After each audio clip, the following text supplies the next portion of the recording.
اعوذ باللہ السمیع العلیم من الشیطان الرجیم بسم اللہ الرحمن الرحیم الحمد للہ رب العالمین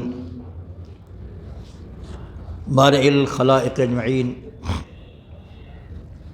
والصلاة والسلام علی سید الانبیاء والمرسلین وعلی آلہ الطیبین الطاہرین المعصومین اما بعد، حجت خدا کی پہچان، امام وقت کی معرفت بہت ضروری ہے، لہذا اس کا ہر زمانے میں اہتمام کیا گیا۔ پیغمبر سے لے کے اور آخری امام تک حدیثوں و تاریخوں میں اس کا اہتمام ملتا ہے۔ نشانی بتا دی، کہیں نام بتا دیا، کہیں صفت بتا دیا، کہیں صفات کو ابھار کے دکھا دیا، واضح کر دیا کہ امام میں یہ صفت ہوتی ہے تو یہ ہے ان میں۔ یعنی حجت خدا کی کو پہچانوانے میں، ان کی معرفت عطا کرنے میں کہیں سے کوئی کمی شریعت کے ذمہ داروں کی طرف سے نہیں ہے۔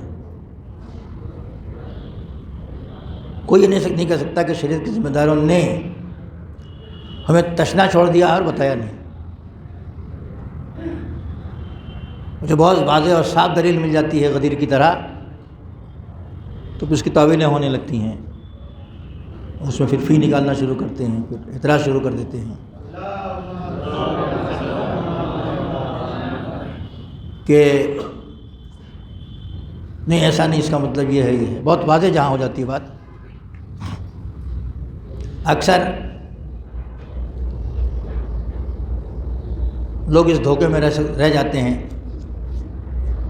یہ بچے ہیں تو کیسے حجت خدا ہو سکتے ہیں۔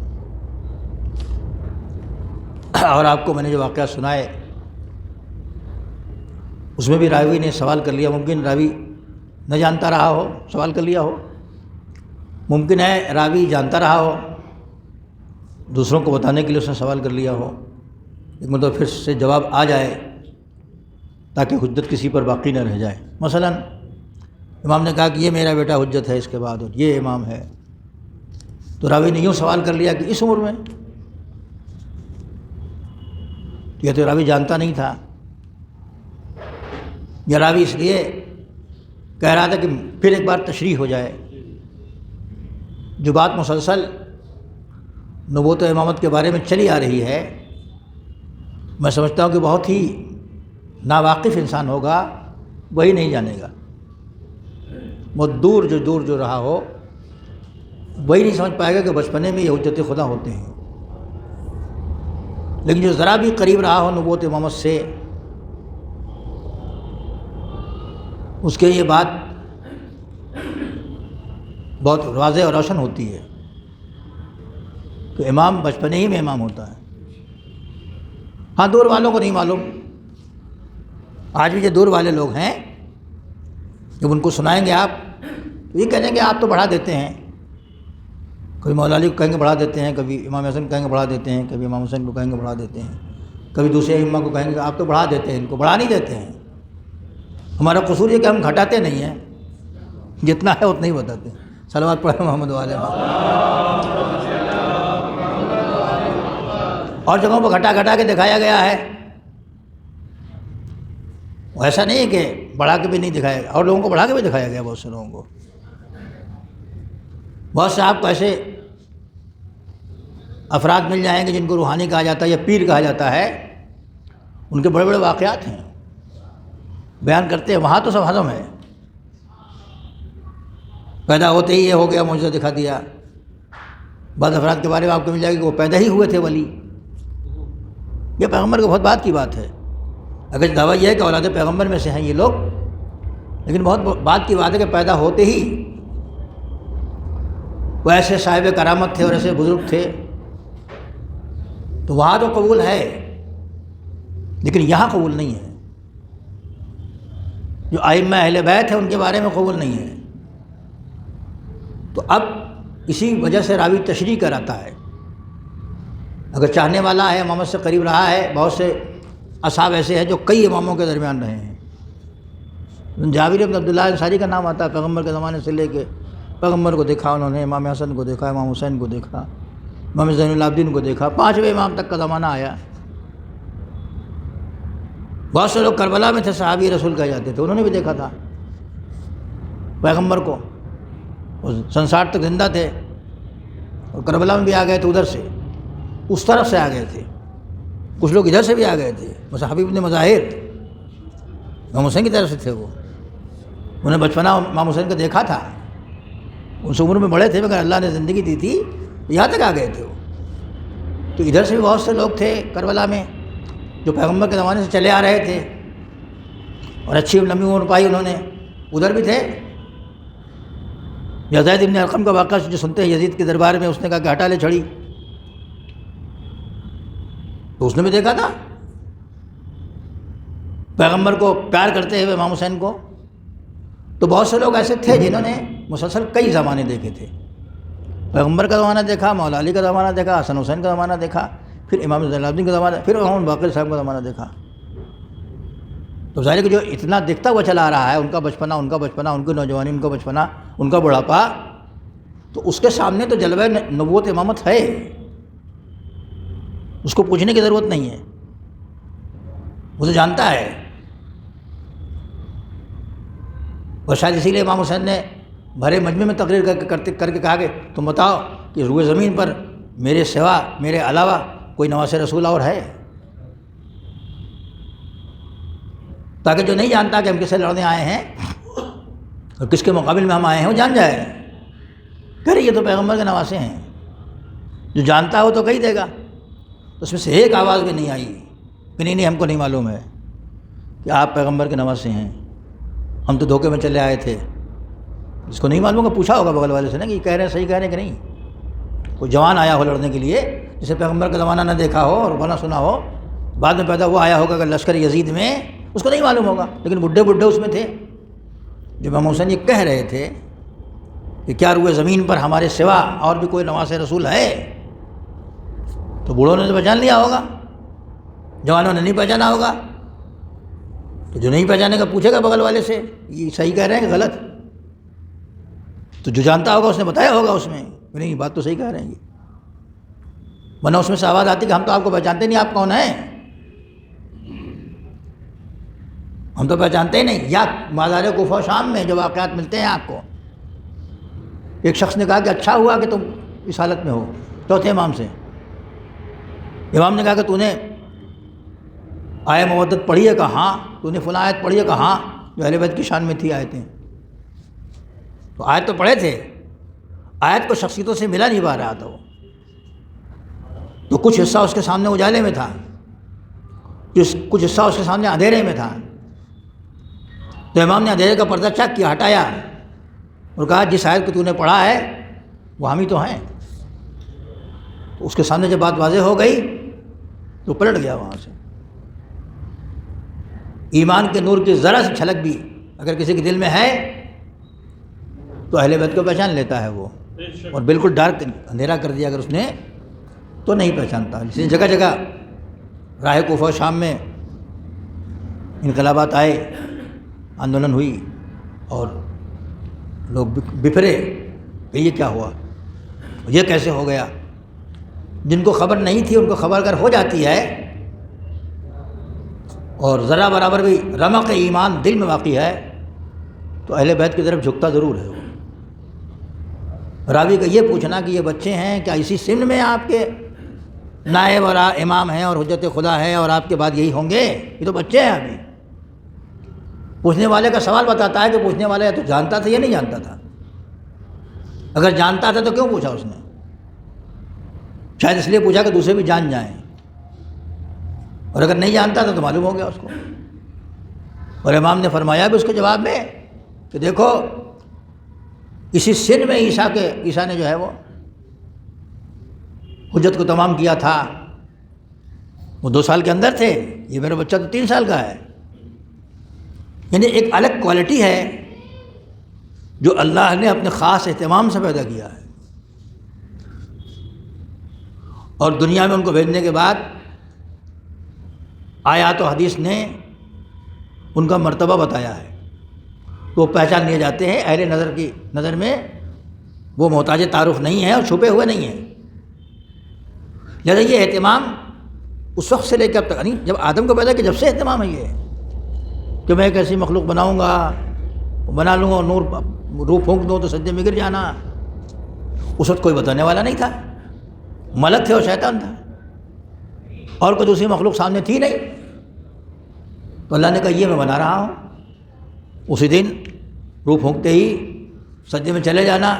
اس کا مطلب یہ نکلا کہ پروردگار عالم اگر اس اپنی قدرت کاملہ سے کسی کو پیدا کرتا ہے اور حجت بناتا ہے تو پیدا کرنے کے بعد نہ اس کو کہیں جانے کی ضرورت ہوتی ہے، نہ آنے کی ضرورت ہوتی ہے، نہ پڑھنا نہ لکھنا، کچھ نہیں کرنا پڑتا اسے اللہ خلقت اور حیات کے ساتھ ساتھ اس کے دل میں علم بھی عطا کرتا ہے، اسی وقت وہ صاحب علم ہو جاتا ہے۔ اس کی مثالیں انبیاء میں موجود ہیں، اور ظاہر ہے کہ اوصیاء انبیاء ہیں، اور ہمارا آپ کو تو ایمانی ہے السلام علیکہ یا وارثہ آدم و صفوت اللہ، السلام علیکہ وارثہ نوح نبی اللہ، یہ نوح کے وارث، آدم کے وارث، انبیاء کے وارث، ہمارا تو ایمان ہے۔ یہ وارث اگر ہے تو مسلمانوں کو بھی اختلاف نہیں ہونا چاہیے کہ علم کے وارث تو ہوں گے ہی ہر حال میں۔ مسلمانوں نے اگر اختلاف کیا بھی ہے ایک حدیث کے ذریعے سے تو مال کے لیے اختلاف کیا ہے، علم کے لیے اختلاف نہیں کیا ہے۔ جو حدیث جناب معصومہ کے سامنے گھڑ کے پیش کی گئی وہ یہ تھی کہ ہم نحن معاشر الانبیاء لا نرث ولا نورث، ہم گروہ انبیاء نہ وارث بنتے ہیں نہ وارث بناتے ہیں، ہمارے یہاں وارث نہیں بنتا کوئی، ہم جو چھوڑ کے جاتے ہیں وہ صدقہ ہوتا ہے، مال کے لیے ہے، علم کے لیے تو ہے بھی نہیں۔ علم میں تو وارث ہوگا، اس لیے کہ خود قرآن مجید کہتا ہے کہ ثم اورثنا الکتاب الذین اصطفینا من عبادنا، کتاب کا ہم نے وارث بنایا ہے اپنے ان بندوں کو جن کو ہم نے چن لیا ہے۔ تو علم کے وارث کے بارے میں بظاہر کوئی جھگڑا نہیں ہے، اور یہ ایسی چیز ہے کہ ہم جھگڑا کوئی کر بھی نہیں سکتا۔ مال کے بارے میں جھگڑا ہو سکتا ہے، میں کہوں کہ میرے پاس 50 کروڑ روپے ہیں تو آپ ہنسیں گے، ثبوت دینا پڑے گا، ہے نا، سمجھانا پڑے گا، دکھانا پڑے گا، دلیلیں دینا پڑیں گی۔ لیکن اگر کوئی علم کا دعویٰ کر لے، دلیل دینے کے زیادہ دور جانے کی ضرورت نہیں، فوراً پوچھ لے گا کوئی، اور فوراً ہی بات کلیئر ہو جائے گی۔ یہ کتنے بڑے ہیں، ہم سے پوچھے کہ صاحب کو اتنی دولت ہے دکھائیے، تو اس میں تو نہیں رکھی ہے، ہاں میں دکھاؤں گا، میں پاس بک لاتا ہوں، بینک کا کھاتہ لاتا ہوں، یہ لاتا ہوں، وہ لاتا ہوں، زمین کے کاغذات لاتا ہوں، تب جا کے کہیں یہ واضح ہوگی بات کہ دولت مند ہیں کہ نہیں ہے یہ۔ لیکن اگر ہم ابھی علم کا دعویٰ کر لیں فوراً یہ راز کھل جائے گا، فوراً کو کھڑا ہو کے پوچھ لے گا کہ صاحب یہ بتا دیجیے آپ۔ تو علم وہ چیز ہے جو وراثت سے جو ملتا ہے ان کو وہ علم بھی، اور حاصل کر کے جو ملتا ہے وہ علم بھی۔ جہاں کسی نے دعویٰ کیا فوراً اس کا راز کھل جائے گا، کوئی نہ کوئی پوچھ لے گا، اس لیے کہ مجمع میں اور دنیا میں ایک سے ایک علم والے موجود ہیں۔ تو ہمارے ائمہ علیہ السلام جتنے بھی کہیں ان کی شکست اور ڈیفیٹ نہیں ہے۔ علمی میدان میں کہیں بھی کوئی ایک واقعہ جھوٹی روایت بھی نہیں ہے کہ ان سے پوچھا گیا انہوں نے کہا کہ نہیں ہم کو نہیں معلوم، بلکہ مولا علی کا دعویٰ سلونی کا سب کو معلوم ہے، اور جگہوں پر اگر دعویٰ نہیں ہے تو پریکٹیکل ضرور ہے، اس لیے کہ وارث سے صاحب منبر سلونی تھے، مولا علی کے وارث تھے، تو دعویٰ نہ بھی کریں تو علم کا وقار اپنی جگہ پر ہے، اس کا اظہار ہوتا رہتا، بچپنے میں بھی ہوا۔ لہذا راوی نے اگر یہ پوچھا کہ آپ کے بعد کون ہوگا اگر کوئی حادثہ پیش آ جائے، امام کی طرف اشارہ کر کے آپ نے بتایا کہ یہ، انہوں نے کہا اس سن میں تو چھوٹے سے ہیں ابھی، امام نے کہا ہوا کرے چھوٹے سے۔ بعض جگہ کو بتا دیا کہ پوچھ لو ان سے سوال، اگر جواب نہ مل جائے۔ بعض جگہ پہ امام نے کہا کہ پوچھ لو، بعض جگہ پر لوگوں نے کہا کہ ہم پوچھے لیتے ہیں، تو پوچھ لیا انہوں نے، جیسا کہ امام محمد تقی السلام کے واقعے کی طرف میں نے اشارہ کیا تھا، اور آپ کے تو روم روم میں اور خون کے ذروں میں ایسے واقعات بسے ہوئے ہیں، کیونکہ آپ امامت کو ماننے والے ہیں، لہذا آپ کو واقعات وہ سب یاد ہیں کہ بچپنے میں جو سوال ہوا ہے تو امام نے اسی شان سے جواب دیا ہے کہ جو ایک امام کی شان ہوتی۔ اللہ اور خالی علم کا حامل نہیں ہوتا وہ، بلکہ اس سے معجزات بھی سرد ہوتے ہیں۔ وہ امام کا وارث صرف علم کا وارث نہیں ہوتا، معجزات کا وارث ہوتا ہے، اور معجزے ہی سے سمجھ میں آتا ہے کہ ان کا تعلق ادھر سے ہے، اس لیے کہ معجزہ وہ چیز ہے جو سیکھنے کی چیز نہیں ہے کہ بیٹھ کے سیکھے گا آدمی پھر معجزہ دکھائے گا، کچھ دن سیکھ لے تو معجزہ دکھائے گا۔ معجزہ اللہ کی عطا کردہ دلیل ہے جو دیتا ہے۔ دیکھنے میں یہ جادو کی طرح لگتا ہے، جادوگر بھی تھوڑی دیر کے لیے انسانوں کی آنکھوں پر پردے ڈال دیتا ہے، چیز ہوتی کچھ ہے اور دکھائی کچھ دیتی ہے، تو آدمی دھوکے میں آ جاتا ہے۔ شعبدہ باز بھی یہی کام کرتے ہیں، تھوڑی دیر کے لیے کچھ ہو جاتا ہے کچھ کا کچھ اور آدمی دھوکے میں رہ جاتا ہے۔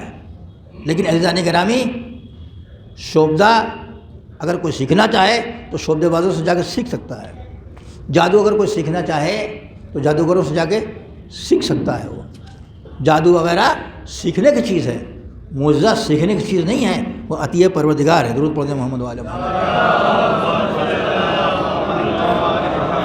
اس سے سمجھ میں آتا ہے کہ اللہ کا نمائندہ ہے، یہ سیکھ کے نہیں بولے گا۔ وہ بچپن میں بچہ بولتا کیسے ہے گہوارے میں، یہ سیکھ کے نہیں آئے تھے، وہ اللہ نے حکم دیا اور ہو گیا۔ عیسیٰ بھی بولے اور یوسف کی گواہی دینے والا وہ بچہ بھی بولا، شاہد من اہلہا، جس کے بارے میں قرآن نے کہا ہے، تو انہیں کے اہل میں سے، زلیخا کے اہل میں سے ایک بچے نے گواہی دی یوسف کی بے گناہی کی، تو وہ سیکھ ساکھ کے نہیں ہوا۔ یہ وہ چھوٹے سے بچے کو جو گودی میں ہے اس کو سکھانا بھی مشکل ہے، وہ خاص کر بولنا سکھانا، بولنے کی عمر ہوتی ہے، کوئی بچہ جلدی بولتا ہے کوئی دیر میں بولتا ہے، لیکن فصیح بات، برمحل بات، مناسب بات، موقع کے مناسبت سے بات یہ نہیں بول سکتا، بڑے بڑے نہیں وہ بول پاتے ہیں۔ تو معجزے کے طور پر اگر کوئی چیز ہو گئی تو سکھانے کی بات نہیں ہوگی، وہ جادو جو ہوگا وہ سیکھنے سکھانے کی چیز ہے۔ ایک جادوگر نے سیکھا ہے دوسرے جادوگر کو سکھا سکتا ہے، ایک شعبدہ باز نے سیکھا ہے شعبدہ بازی دوسرے شعبدہ باز کو سکھا سکتا ہے، مگر معجزہ سکھانے کی چیز نہیں ہے۔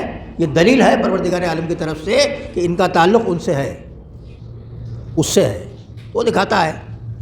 اب آئیے عبداللہ ابن سعید بیان کرتے ہیں، عبداللہ ابن سعید قال علی محمد ابن علی ابن عمر تنوخی، مجھ سے محمد ابن علی ابن عمر تنوخی نے کہا کہ رأیت محمد ابن علی، میں نے امام محمد تقی علیہ السلام کو دیکھا،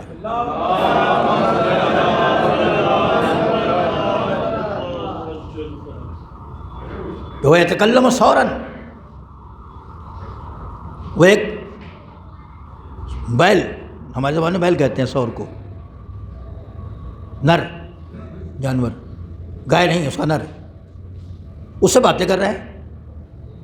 وحرکت سور راسہ، وہ باتیں کر رہے ہیں اس سے، اور وہ بیل جو ہے سر ہلا رہا ہے ایسے ایسے، جیسے سمجھ رہا ہو، ہاں ہاں ایسے کر کے۔ آپ کسی سے کچھ کہیں تو سمجھنے والا ہاں ہاں نہیں نہیں ایسے کرے گا نا، سر ہلا رہا ہو۔ تو انہوں نے کہتے ہیں کہ میں نے دیکھا محمد ابن علی کو کہ وہ ایک اس سے بات کر رہے ہیں، ایک بیل سے، اور وہ سر بھی ہلا رہا ہے ہاں نہیں میں۔ تو ان کی بات تو سمجھ میں بھی نہیں آئی ہوگی، اس کی زبان میں بات کر رہے ہیں وہ۔ تو جب راوی نے یہ معجزہ دیکھا، یہ باتیں کر رہے ہو، سر ہلا رہا ہے، فقلت لا، انہوں نے کہا بھائی اتنا کافی نہیں ہے کہ آپ اس سے باتیں کر رہے ہیں، یہ سمجھ بھی رہا ہے، یہ بول بھی رہا ہے کہ نہیں، یہ بھی تو دکھائیے مجھے، یہ بھی تو بتائیے۔ آپ ہی کسی جانور کو پکڑ لیں اس سے باتیں کریں، اکثر لوگ بلی پالتے ہیں، کتا پالتے ہیں، اور دوسرے جانور نجس اور پاک بھی پالتے ہیں، باتیں کرتے ہیں اس سے، چار الفاظ سمجھا دیتے ہیں، اس کو رٹا دیتے ہیں، یا اس کو اس کا عادی بنا دیتے ہیں، تو جیسے اس کو بولتے ہیں پھٹ سے آ جاتا ہے وہ جانور۔ اس کا مطلب یہ نہیں کہ ان کی زبان وہ سمجھ رہا ہے۔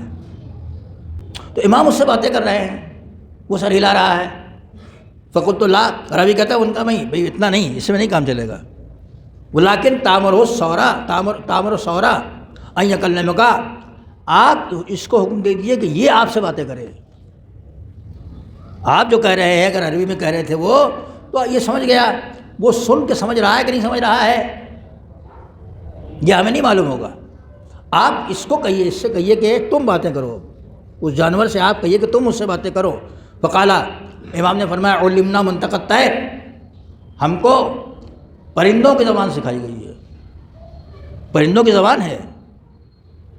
جناب سلیمان کے واقعے میں آپ نے پڑھا اور سنا ہوگا، ہدہد کو دیکھا انہوں نے، کہیں کہاں سے آ گیا، کہاں تھا غائب یہ، اس پرندے کو آپ نے فرمایا، حکم دیا، وہ بولا کہ میں ملک سبا سے آ رہا ہوں، وہاں ایک شہزادی رہتی ہیں، سب خبر اس نے دی۔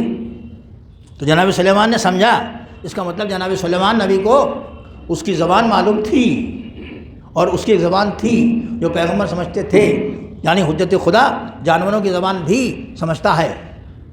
یہ تو قرآن نے بتایا ان کی زبان ہوتی ہے۔ تو راوی نے کہا اتنے سے کام نہیں چلے گا، آپ اس کو حکم دیجیے یہ بھی تو بولے، ان یکلمک، یہ بھی آپ سے بات کرے۔ فقالا، امام نے فرمایا کہ علمنا منطق الطیر، ہمیں پرندوں کی زبان سکھائی گئی ہے، وہ اوتینا من کل شیء، ہر چیز عطا کی گئی ہے۔ خالی پرندوں کی زبان سمجھائی نہیں گئی ہم کو، ہر چیز ہم کو عطا کی گئی ہے۔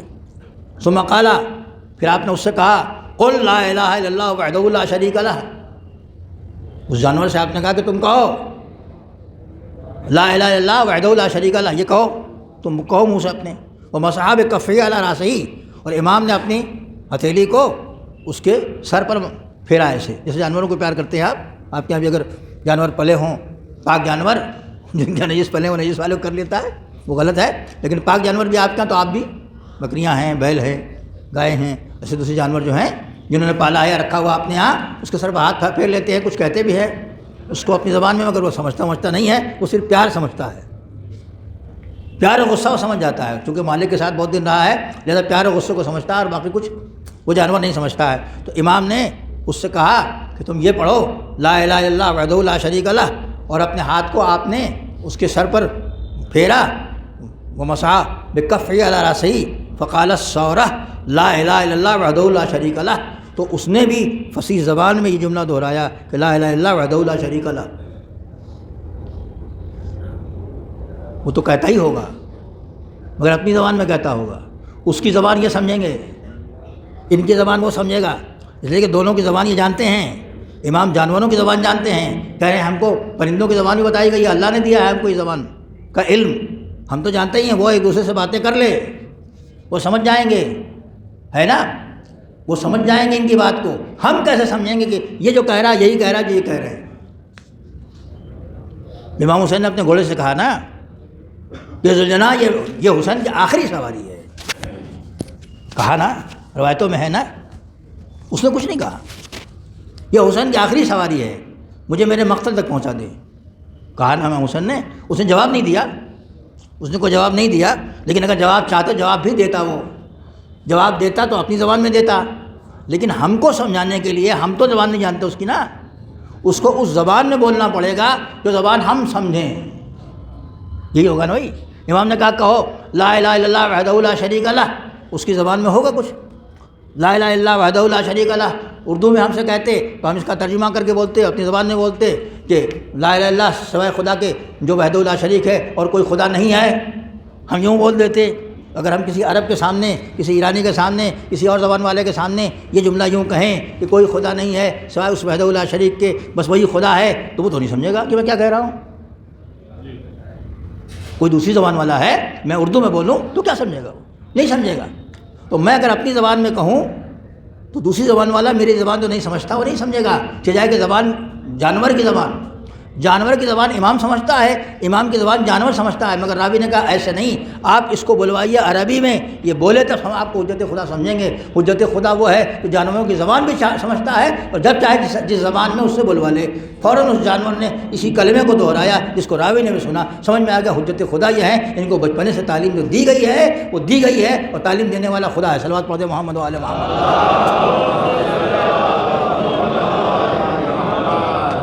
یہ چیز الگ سے خصوصیت امامت ہے۔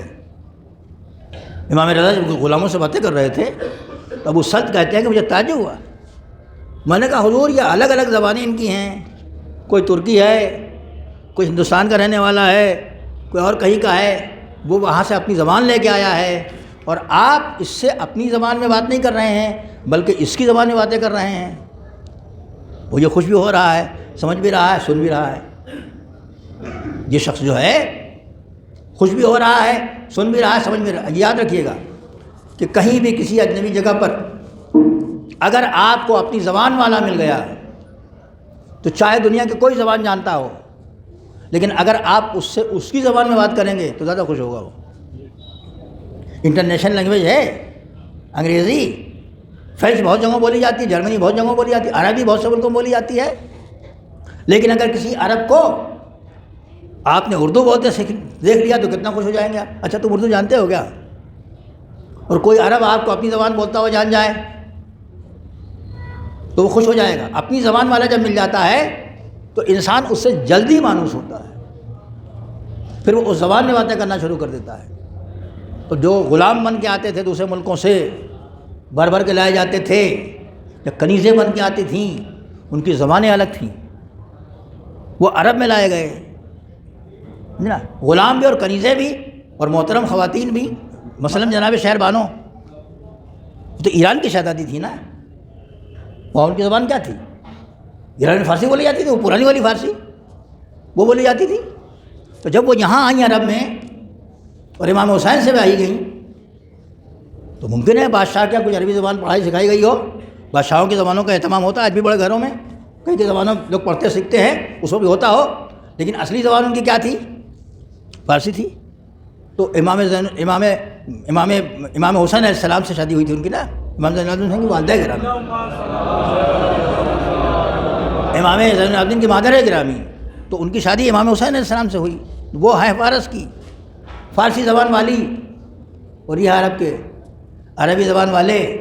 یہ اگر بولیں تو ان کے پلے نہ پڑے, اور یہ اگر نہ جانتے ہیں وہ بولے تو ان کے پلے نہ پڑے. تو ان کو جاننا پڑے گا.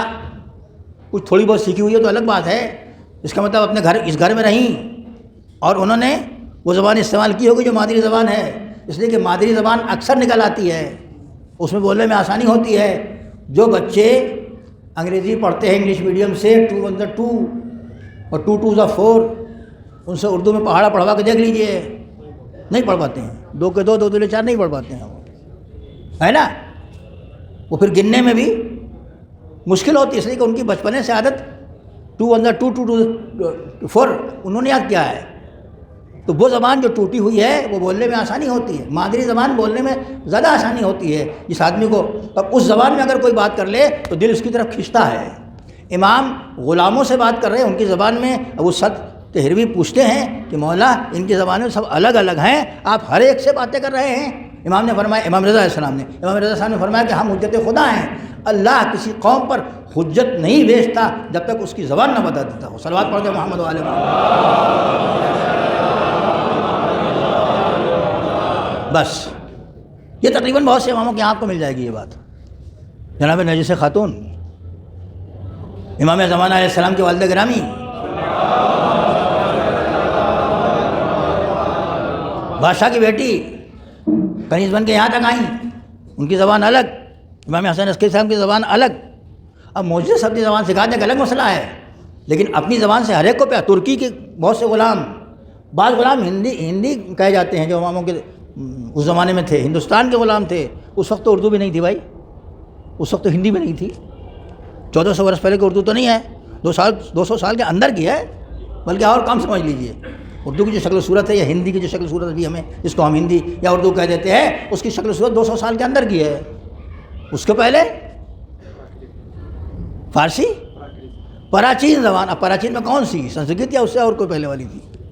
کہتے بہت پرانی ہے وہ زبان. اہل زبان جانے جو بھی زبان بولی جاتی تھی, یہاں والا غلام جب جاتا ہوگا وہاں تو وہی زبان بولتا ہوگا جو یہاں کی زبان ہے. بابا رتن داس کی قبر ہے وہاں, پیغمبر کے صحابی تھے ان کی قبر ہے, وہ گئے تھے 2 بار مکہ مدینے. تو پیغمبر سے کس زبان میں بات کی ہوگی؟ انہوں نے عربی تو جانتے نہیں تھے وہ, تو پیغمبر نے یہاں والی زبان میں بات کی ہوگی, وہ بھی آج کل والی زبان نہیں, وہ والی زبان. اسی کو امام رضا علیہ السلام نے بتایا کہ حجت خدا ہر زبان جانتا ہے. کیوں؟ اس لیے کہ حجت خدا کو زبان والے کے پاس بھیجا گیا ہے. جب تک زبان نہ جانتا ہوگا حجت تمام کیسے کرے گا؟ درود پڑھے محمد وعلی محمد. تو خالی امامت کا تعارف نہیں کرایا بلکہ بعض معجزات بھی دکھائے جس سے تصدیق ہو جائے کہ امام بھی ہیں اور مصدق امام ہیں. درود پڑھے محمد وعلی محمد. بسم اللہ الرحمن الرحیم. والعصر ان الانسان لفی خسر الا الذین آمنوا وعملوا الصالحات وتواصوا بالحق وتواصوا بالصبر.